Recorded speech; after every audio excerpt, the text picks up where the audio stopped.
Hello there, Sev here from Three Counties Motorhomes, and welcome to a video guide on how to use a Reimo-style elevating roof as found on most pop-top Volkswagen campervans and, of course, similar vehicles as well. Now, the Reimo roof comprises of a fiberglass lid, as you can see here, and then various components. So we have a scissor mechanism, as we call it, at the back here, and gas struts that force the roof and hold it upright.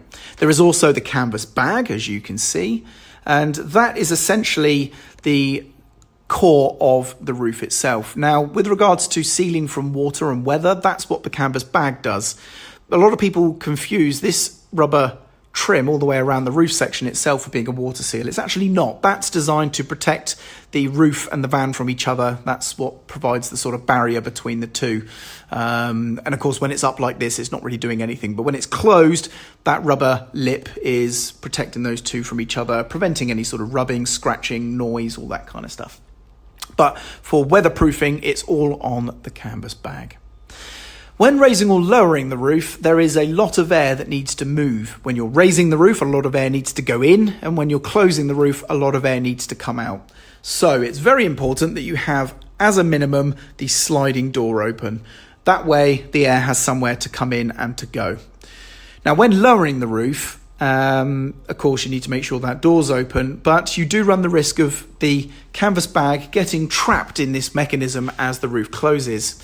So even though you have the sliding door open, please operate the roof very slowly, because any jerky movements, the bag could puff out or billow out before the air has a chance to move out the open door, and it could still get caught in this mechanism.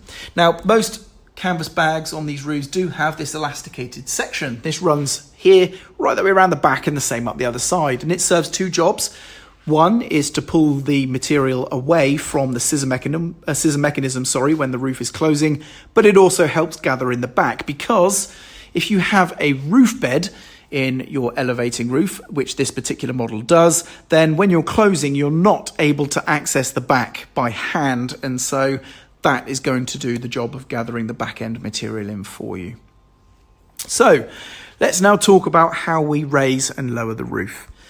Raising the roof is actually very simple. You simply undo the straps that will be present on the eyelets here, and of course at the top there where you see the straps currently sitting. Once those are undone, you just push the roof up, and the gas struts will eventually be able to then continue and push the roof the rest of the way and hold it up. And if you have a roof bed such as this, you can then just push that up on its own gas struts as well, and you're good to go. So that's very easy. Lowering is a little bit different though. The first stage is going to be lowering the bed. And then what we're going to do is we're going to slowly and gradually lower the roof down. Now, what happens is, of course, this canvas material is going to bag up, and we need to control that because, again, we don't want to get it caught in the mechanism, and we want to pack it away nice and neatly without causing any damage.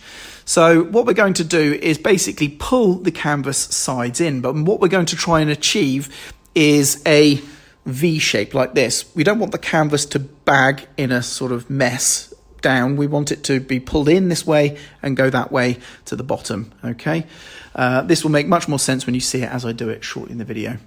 Now you'll notice the gap between the sides of the canvas bag and the side of the roof is narrow in comparison to the front. So we don't actually have to be quite so fussy with how neatly we pack the front, which is great because there's a technique I employ just to help it help make things easier to access the tie downs once the roof is down, and we'll talk about that in a moment. So let's now show you how to get this roof down. The first thing I'm going to do is to zip up any viewports or screens and things we have open. So I'm going to do that right now. So with everything closed up, we're about ready to start. However, for some people, the handles that you're going to pull the roof down with are often too high. I can't reach those without getting on my tiptoes, and I'm not the shortest person, so some people will not be able to reach that. So there's something you can do. A lot of people will leave the roof straps at the top eyelet there so that they're going to sort of be out the way, and then when the roof comes down, they're somewhat in position and they can just get things retied on. But what you can do to really help your ability to get the roof pulled down is when you or just before you raise the roof. So once you've untied the straps, take them off. And while the roof's down, of course, you can easily access the handles, put them in a loop like this, so you can grab hold of this to lower the roof. It's somewhat easier way of doing things. So whichever way you want to do it, that's what you can do. So if you are about to pull the roof down, of course, you want to make sure that you've got these ready to go if you need them. Otherwise, you could just grab straight onto the handles. What I'm now going to do is pull the roof bed down. And here you can see the roof bed itself with the slimline mattress. You can see the elasticated section across the back there. Some roofs might have an elasticated strap. Now, if I raise the roof bed a second, like this, one here, and a little clip strap that will go between the two that's elasticated just to help pull in the sides. This one only has it for the front, and I don't like using them personally, so I don't have it here, but that can just help gather in the sides. And of course, if you have it fitted at the back, that will help do the same at the rear. Now, let's get the roof bed down again. So, like I say, you could have an elasticated strip there that you could see as well. Now, what you're also going to notice is where I am here with the roof bed, you can see I don't actually have much room to this seat here, and it's the same right here. You can see it's a very, very tight gap that I'm sort of squeezed in here. If I step out of the way, you'll see the size of the gap that we are working with. That's the size of the gap that we're stood in. So if you do have a swiveling seat, it's often easier to have the seat swiveled so that gives you a little bit more room to work with when you're raising or lowering the roof. I've done lots and lots of these, so for me it's not a problem, but that's a very, very good tip if you want to make things nice and comfortable when you're lowering the roof. So let's now get this roof down. So the sliding door of the van is open, the roof bed is down, we're good to go. So we're going to pull down on the handles, and because I'm a little bit shorter, I'm pulling down on the straps first, and with it, I'm going to be able to grab hold of the handles. Now, if you just bear with me, this is where the camera work does get a bit shaky. There we go. Because I'm holding the camera in one hand, doing the roof with the other. And what we're looking to do is to pull the roof down until we can start to see the material coming in like so. And if it looks like it's starting to fall outwards, not inwards, then just do a quick correction by tugging it in with your hands if you can.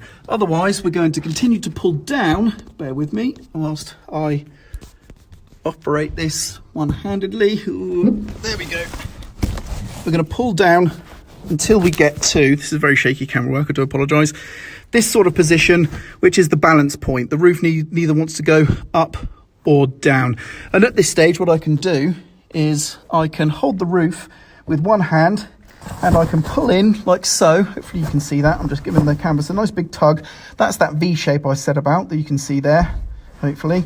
So just pull it in like so. And if I transfer the camera to the other hand, like that, you can see me do the same over here now. So I'm just going to grab hold of the canvas, give it a tug in like so, and that's all good. Now what I'm going to do, because we are at the balance point, we've got all the time in the world here to work because it keeps no effort to keep the roof in place, is we can now gather in the front. So I'm just going to pull literally everything in as far as I can, right the way around.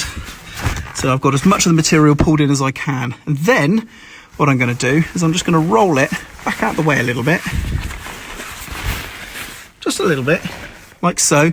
So here you can see I've got everything cleared out the way, and if I just step out the way a bit so you can see that there, just so we can see very clearly those eyelets, so that when we now lower the roof nice and gently the last bit of the way, we're now ready to tie the roof down, as you can see. So that's the next stage, tying everything up. So what we're going to do now is try and tie everything up. So I've had these on the handles, of course, so I'm going to take the straps off. Now, what do we have? We have the strap that looks something like this, and the jaws have a little sprung-loaded handle there to open or close the jaws of these straps. That needs to be facing this way. Then we simply go through the top, but we don't go through the bottom loop. To get these pulled nice and tightly, what we do is we actually go through the top of the jaws themselves like this.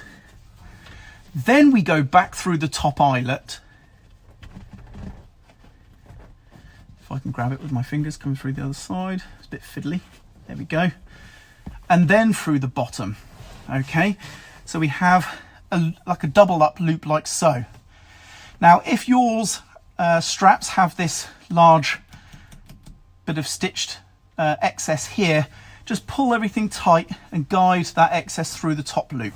But what you should end up with is a doubled loop going through the top and then through the bottom, and then we go through the jaws. So just to clarify, it's through the top loop, through the top of the jaws, through the top loop again, down through the bottom loop, and then through the actual jaws.